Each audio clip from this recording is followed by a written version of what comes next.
قرآن کا مقصد نزول۔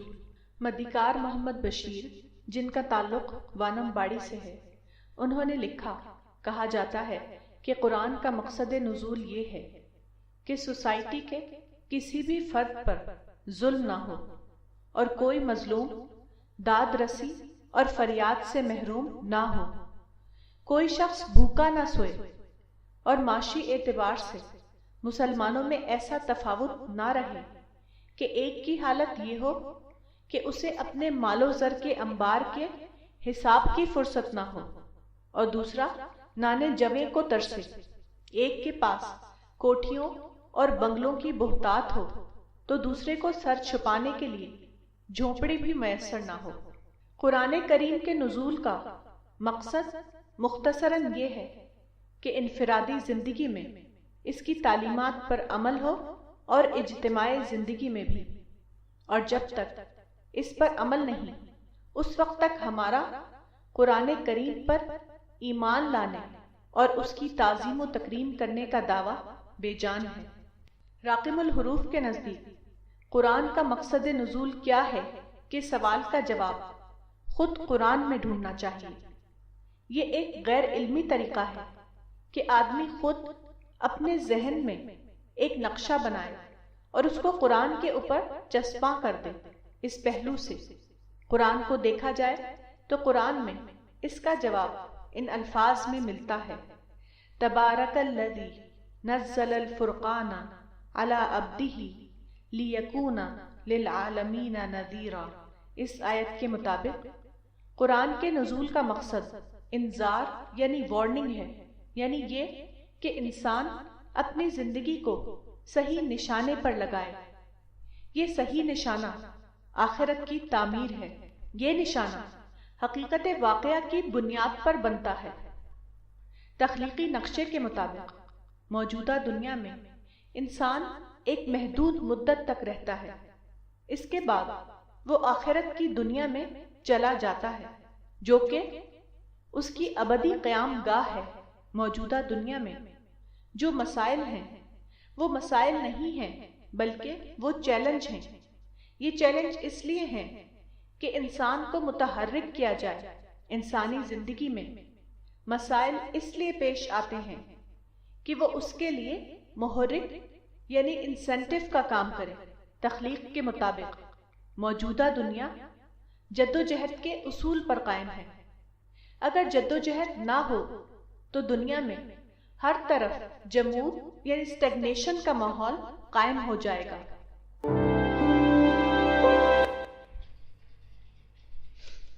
اللہ سے امید۔ ایک عرب عالم ناصر عبد الغفور نے انٹرنیٹ پر اپنے ایک مضمون میں لکھا ہے کہ سلف کے نزدیک زیادہ امید والی آیت کے معاملے میں اختلاف ہے۔ امام سیوطی نے 15 یا 16 قول ذکر کیا ہے۔ اختلف السلف فی ارجع آیہ علی اقوال کثیرہ عد منها الامام السیوطی 15 او 16 قولا۔ ارجع آیہ فی القرآن الکریم ملتقى اہل التفسیر۔ اسی طرح احادیث کے ذخیرے میں بھی ایسی حدیثیں ہیں جن کو حدیث رجا کہا جا سکتا ہے۔ انہی میں سے ایک حدیث قدسی ہے، المسند الموضوعی الجامع للکتب العشرہ میں مؤلف کتاب نے باب سعۃ رحمت اللہ و مغفرتہ کے تحت مختلف کتابوں سے اس حدیث کی 24 روایتوں کو نقل کیا ہے۔ ان میں سے صحیح البخاری کے الفاظ یہ ہیں، لما قضى اللہ الخلق كتب فی کتابہ فهو عنده فوق العرش ان رحمتی غلبت غضبی۔ صحیح البخاری۔ اس حدیث میں غضب اور رحمت کے جو الفاظ آئے ہیں اس کی شرح میں الحسین ابن محمد عبداللہ الطیبی نے کہا، وَأَنَّهَا تَنَالُهُمْ مِنْ غَيْرِ اسْتِحْقَاقٍ وَأَنَّ الْغَضَبَ لَا يَنَالُهُمْ إِلَّا بِاسْتِحْقَاقٍ۔ عمدۃ القاری شرح صحیح البخاری۔ یعنی اللہ کی رحمت انسان کو بغیر استحقاق کے ملتی ہے اور غضب صرف ان کو ملتا ہے جو اس کا مستحق ہو۔ اس حدیث قدسی میں اہل ایمان کے لیے بہت بڑی امید کا سامان ہے، کیونکہ جب اللہ کی رحمت اس کے غضب پر غالب ہے تو بندہ یہ امید کر سکتا ہے کہ اس کو اللہ کی مغفرت بلا استحقاق بھی مل سکتی ہے۔ یہ پہلو ایک مومن کو یہ موقع دیتا ہے کہ وہ اس حدیث قدسی کے حوالے سے اللہ سے مغفرت کی ایسی دعا کرے جو اللہ کی رحمت کو انووک کرنے والی ہو۔ غضب کی حد ہو سکتی ہے لیکن رحمت کی کوئی حد نہیں۔ کوئی شخص اللہ سے غضب نہیں مانگے گا، مگر رحمت ایک ایسی چیز ہے جس کو ہر آدمی اللہ سے مانگ سکتا ہے۔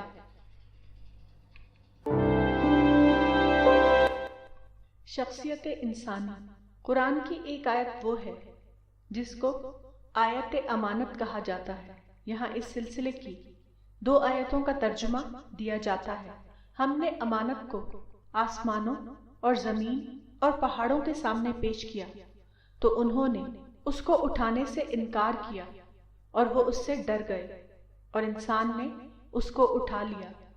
بے شک وہ ظالم اور جاہل تھا، تاکہ اللہ منافق مردوں اور منافق عورتوں کو اور مشرک مردوں اور مشرک عورتوں کو سزا دے، اور مومن مردوں اور مومن عورتوں کی توبہ قبول فرمائے، اور اللہ بخشنے والا مہربان ہے۔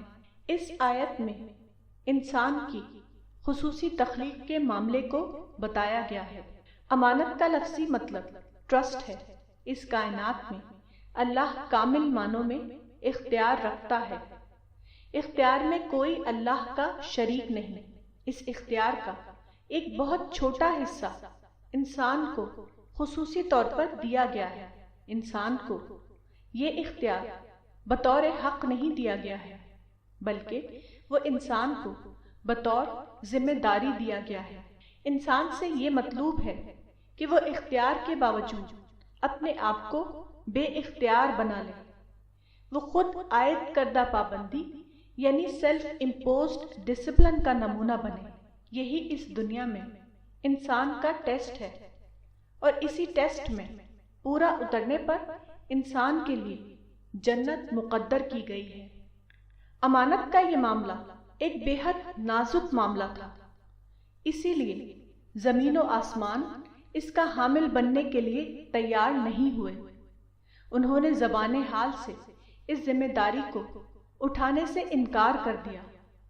اس کے بعد یہ ذمہ داری خالق کی طرف سے انسان کو عطا ہوئی، تاہم یہ ایک بے حد نازک ذمہ داری تھی، کیونکہ عملاً یہ بے حد مشکل تھا کہ انسان کامل معنوں میں اس ذمہ داری پر پورا اترے۔ خالق نے اس معاملے میں رعایت کا طریقہ اختیار کیا۔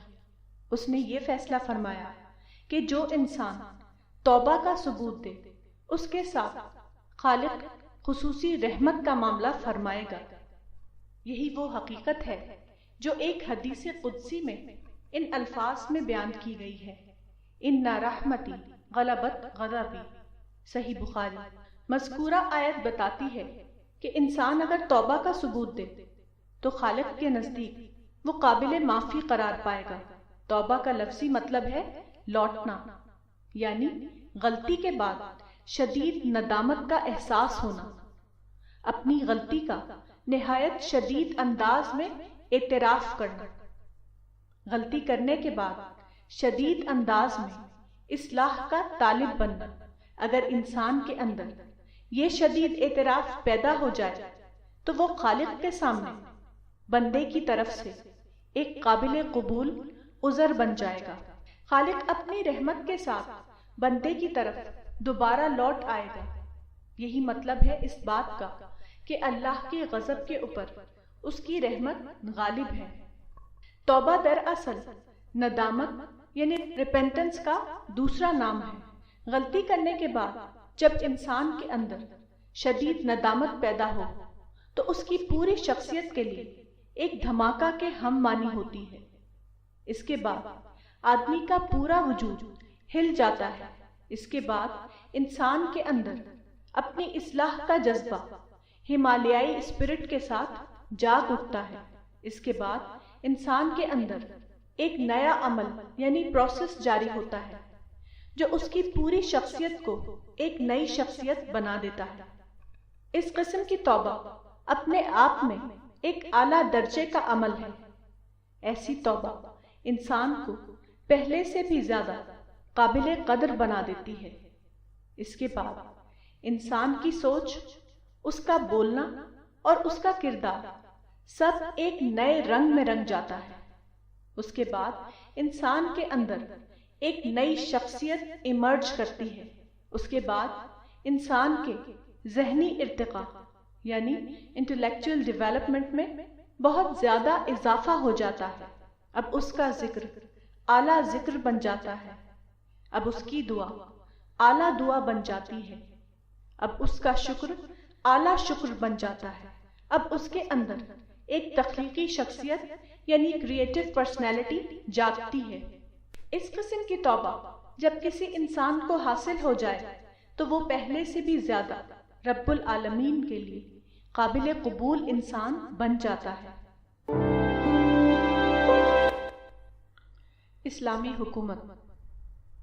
موجودہ زمانے میں اسلامی حکومت کا تصور قرآن و سنت کی تعلیم کی بنیاد پر نہیں پیدا ہوا، بلکہ وہ اسی چیز کا ایک ظاہرہ ہے جس کو قرآن میں مزاحات کہا گیا ہے، یعنی خارجی ماحول کے اثر سے اسلام کی تشریح و تعبیر اس طرح کرنا کہ وہ خارجی معیار کے مطابق نظر آئے۔ قدیم زمانے میں حکومت شخصی حکومت کے ہم معنی ہوا کرتی تھی۔ اس تصور حکومت کا اظہار خاندانی بادشاہت یعنی ڈائنسٹی کی صورت میں ہوا۔ موجودہ زمانے میں سوشلزم اور ڈیموکریسی کے اثر سے نظریاتی حکومت کا تصور پیدا ہوا۔ پہلے یہ تھا کہ ایک شخص بادشاہ کی نسل سے تعلق رکھنے کی بنا پر بادشاہت کا دعوے دار ہوا کرتا تھا۔ اب یہ ہوا کہ اولو العزم لوگوں نے پولیٹیکل آئیڈیالوجی کے ذریعے حکومت کے لیے لڑائی کرنے لگی۔ اس کے نتیجے میں مختلف قسم کی پولیٹیکل آئیڈیالوجی وجود میں آئی۔ نظریاتی حکومت کا یہ تصور موجودہ زمانے میں لوگوں کو زیادہ اہم معلوم ہونے لگا۔ اس کے اثر سے مسلم مفکرین نے بھی اسلام کو انہی اصطلاحات کی شکل میں بیان کرنا شروع کیا۔ انہوں نے یہ ثابت کرنے کی کوشش کی کہ اسلام ایک مکمل سیاسی نظام ہے اور اسلام کا نظام حکومت سب سے بہتر نظام حکومت ہے۔ اس لیے اہل اسلام کو یہ حق ہے کہ وہ اسلام کے نمائندے کی حیثیت سے اس دنیا میں اسلام کی حکومت قائم کریں۔ یہ نظریہ قرآن کے نام پر پیش کیا گیا، مگر اپنی حقیقت کے اعتبار سے وہ مزاحات یعنی امیٹیشن تھا۔ حقیقت یہ ہے کہ اسلامی حکومت کا تصور ایک مبتدیانہ تصور یعنی انوویٹڈ کانسیپٹ ہے۔ قرآن میں کوئی بھی آیت اس مضمون کی نہیں ہے کہ اقم دولت الاسلام، اسلامی حکومت قائم کرو، یا نفذ الشریعت الاسلامیہ، یعنی اسلامی شریعت نافذ کرو۔ یہی حال احادیث کے پورے ذخیرے کا ہے۔ پورے ذخیرہ حدیث میں کوئی بھی حدیث رسول اس مفہوم کی نہیں ہے کہ اے مسلمانوں، تمہارا مشن یہ ہے کہ تم اسلام کی بنیاد پر سیاسی انقلاب لاؤ یا حکومت قائم کرو۔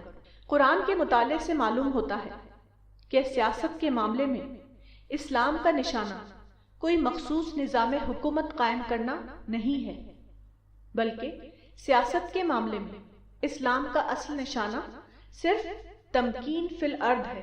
تمکین سے مراد وہی چیز ہے جس کو دوسرے الفاظ میں سیاسی استحکام یا پولیٹیکل اسٹیبلٹی کہا جاتا ہے۔ سیاسی نظام فارم کے اعتبار سے جو بھی ہو، اگر اس کے ذریعے سیاسی استحکام قائم ہو جائے تو اہل اسلام کے لیے وہ قابل قبول ہوگا، خواہ بظاہر اس کی عملی صورت جو بھی ہو۔ سیاست کے بارے میں اس تصور کا ایک ثبوت یہ ہے کہ رسول اللہ کی وفات کے بعد جو نظام حکومت قائم ہوا وہ فارم کے اعتبار سے کوئی واحد سیاسی فارم پر مبنی نظام نہ تھا۔ خلیفہ اول کی تقرری ایک محدود شورائی اصول کے مطابق ہوئی۔ خلیفہ ثانی کی تقرری نامزدگی یعنی نامینیشن کے اصول پر ہوئی۔ خلیفہ ثالث کی تقرری ایک بورڈ کے ذریعے انجام پائی۔ خلیفہ چہارم کی تقرری کسی متفق علیہ اصول کی بنیاد پر نہیں ہوئی، اس لیے بہت جلد بغاوت کی صورت پیدا ہو گئی۔ عمر بن عبد العزیز کو اگر خلیفہ پنجم مانا جائے تو ان کی تقرری وقت کے سلطان سلیمان بن عبد الملک کی وصیت کے مطابق ہوئی، جو بوقت وفات ایک لفافے میں بند کر دی گئی تھی۔ وہ دور جس کو خلافت راشدہ کہا جاتا ہے وہ تقریباً 30 سال قائم رہا۔ اس کے بعد مسلم دنیا میں خاندانی حکومت یعنی ڈائنیسٹی قائم ہو گئی، جو اگلے 1000 سال سے زیادہ عرصے تک جاری رہی۔ خاندانی حکومت کا یہ نظام جو بلا شبہ شورائی ماڈل کے مطابق نہ تھا، لیکن اس دور کے تمام علماء نے اس خاندانی نظام کو عملاً تسلیم کر لیا، حتیٰ کہ تمام علماء کے اتفاق رائے سے یہ مسئلہ بن گیا کہ قائم شدہ حکومت کے خلاف بغاوت کرنا حرام ہے، خواہ وہ کسی کے نزدیک بظاہر حکومت فاسقہ کیوں نہ ہو۔ صحیح مسلم کے شارح امام النووی نے اپنے زمانے کے علماء کے متفقہ موقف کو ان الفاظ میں بیان کیا ہے: وَأَمَّا الْخُرُوجُ عَلَيْهِمْ وَقِتَالُهُمْ فَحَرَامٌ بِإِجْمَاعِ الْمُسْلِمِينَ وَإِنْ كَانُوا فَسَقَطَ ظَالِمِينَ، یعنی اور جہاں تک ان کے خلاف خروج یا ان سے قتال کا معاملہ ہے وہ مسلمانوں کے اجماع سے حرام ہے، خواہ بظاہر وہ فاسق اور ظالم کیوں نہ ہو۔ تسلیم کرنے والے اس گروہ میں صحابہ، تابعین اور تبع تابعین بھی شامل تھے۔